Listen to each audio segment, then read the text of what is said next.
யமுனை நதிக்கரையில் இந்த ஆலமரம் இருக்கிறது.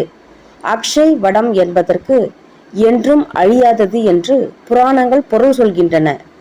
வனவாசம் சென்றபோது ராமபிரான் இந்த ஆலமரத்தின் அடியில் ஓர் இரவு பொழுதை கழித்ததாக சொல்லப்படுகிறது.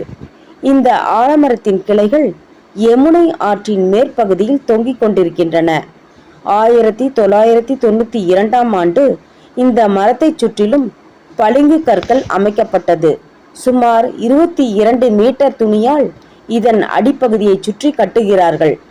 1999ஆம் ஆண்டு ராமர், லக்ஷ்மணர் மற்றும் சீதா தேவியின் சிலைகளுடன் சிறிய ஆலயம் அமைந்தது.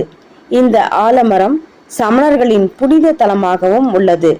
இந்த மரத்தை பார்வையிட இராணுவ அதிகாரிகளிடம் அனுமதி பெற வேண்டும். நமது பாரத பிரதமர் திரு மோடிஜி அவர்களும் கூட இதனை பார்வையிட்டு சென்றுள்ளார்.